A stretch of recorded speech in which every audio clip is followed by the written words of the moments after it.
Did your insulation contractor block your soffit vents? I was in an attic not too long ago where a homeowner had just spent thousands of dollars on new attic insulation. The insulation looked great, nice even coverage over the entire attic. But after the job was finished, their upstairs was still hot and their energy bill actually went up. When I climbed into the attic to take a look, I found the problem immediately. The insulation had been blown right into the soffits. So now the attic couldn't breathe properly, and that was completely avoidable. You see, the homeowner thought they had paid to solve their comfort and energy loss problem, but the insulation job had the opposite effect. The worst part is the homeowner had no idea because they failed to do this one thing. Today I'm going to share with you how to tell if this has happened in your own attic, why it matters, and how to fix it before it becomes a bigger problem. Your attic needs to breathe. You see, cool air comes in low through the soffit vents under the edge of your roof. Hot air exits through the ridge vent at the peak. That's the whole system. And it only works when both ends are open. When a contractor blows insulation into your attic without installing baffles, that insulation drifts into the eaves and buries the soffit vents. The intake is gone, the attic stops breathing, heat builds up, moisture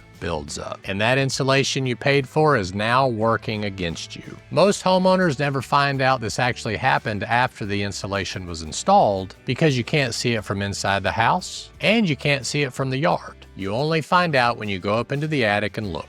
Or damage shows up in the form of high energy bills, degraded shingles, or mold on the roof deck. Before I show you how to find this problem for yourself, I want to make sure you understand what soffit vents actually do, because once you see how the system is supposed to work, you'll immediately understand why blocking it causes so much damage. Your attic ventilation works like a chimney. Once you see it that way, it makes total sense. Those soffit vents are the intake. They sit under the overhang of your roof along the eaves. Outside air enters the soffit, travels up along the roof decking, picks up heat and exits through the ridge vent at the peak of your roof if you have one. Cool air in the bottom, hot air through the top. It's a continuous flow. Now here's the thing most homeowners don't realize. The soffit vents are not optional. They are the engine of the whole system. The ridge vent at the top is the exhaust. Without intake at the bottom, the exhaust has nothing to pull from. I've been in attics where a roofer installed a brand new ridge vent, and the homeowner thought they'd solved their hot attic problem. They hadn't, because the soffit vents were blocked. The attic was just as hot as before, if not hotter.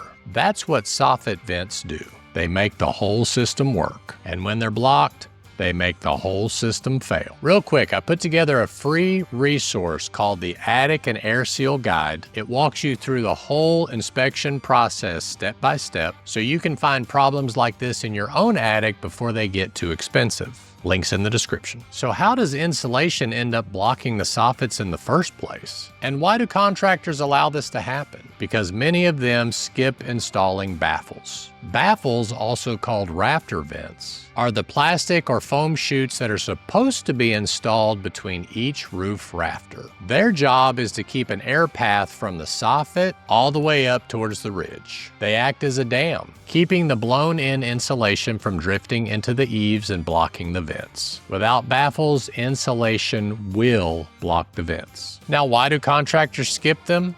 There's a few reasons. Baffles take time and sometimes are difficult to install. In a tight attic with low clearance near the eaves, you're crawling on your belly in insulation to install them. It's extremely hot, itchy, and uncomfortable. But honestly, that's no excuse. If you don't want to be hot, itchy, and uncomfortable, don't be an attic insulation contractor. But I digress. Once the insulation is blown in, it can be difficult to see whether the baffles were installed or not. And honestly, when I ask homeowners, did you have baffles installed?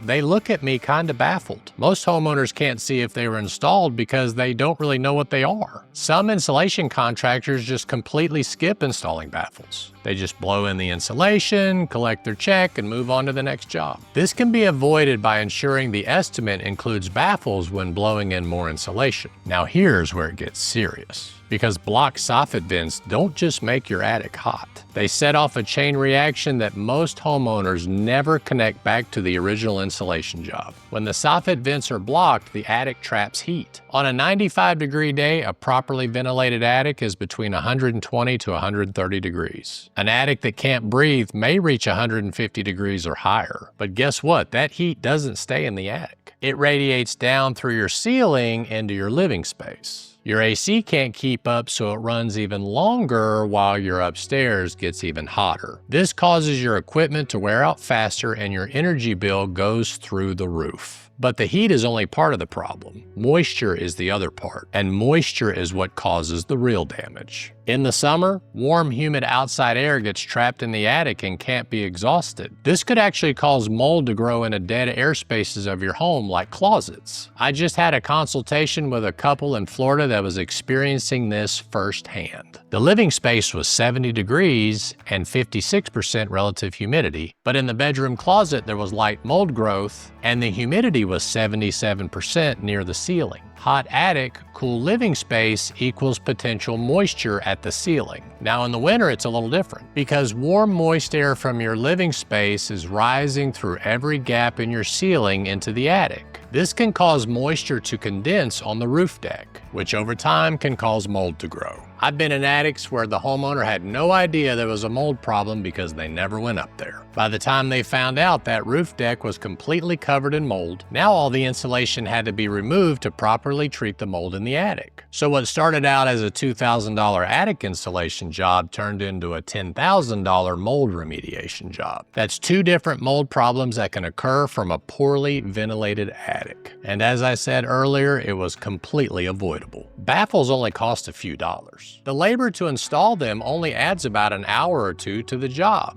That's it. That's the difference between a job done right and a job that creates a new problem that you have to address. So how do you know if this has happened in your attic? Because most homeowners have no idea, but many times it's super easy to tell. Number one, get in your attic on a bright sunny day. Number two, make sure the attic is dark and look for daylight where the insulation meets the roof. That's usually all it takes. If you don't see daylight, that's a problem. Now you need to call the insulation contractor and ask them if they installed baffles. If they said yes, that doesn't mean they installed them properly. By the way, this is the type of thing we go over every week, so if you haven't subscribed yet, now's a good time. So what do you do if you find out if the soffits are blocked? And what does the fix actually look like? If your soffits are already blocked, here's the correct sequence to fix it. Step 1, pull the insulation back from the eaves. You need to get back to the attic floor near the soffit so you can see what you're working with. In older homes, that underlying insulation may have been sitting there for years, and it's probably compacted under the new insulation. A small garden rake will help you move it out of the way. Step 2, install baffles in every single rafter bay. They usually have a tab that allows you to staple them directly to the joist. Make sure it extends down past the top plate of the exterior wall. Step 3, while you're back there, look at the soffit vent itself and make sure it's not clogged. I've seen attics where the soffit vent was painted over from the outside, or where the screen behind it was completely clogged with debris. A blocked screen is just as bad as blocking it with insulation. Step 4, once the baffles are in and the vents are clear, push the insulation back up to the baffle. Now move on to the next one, because if your attic is a rectangle and it's 50 feet long on one side,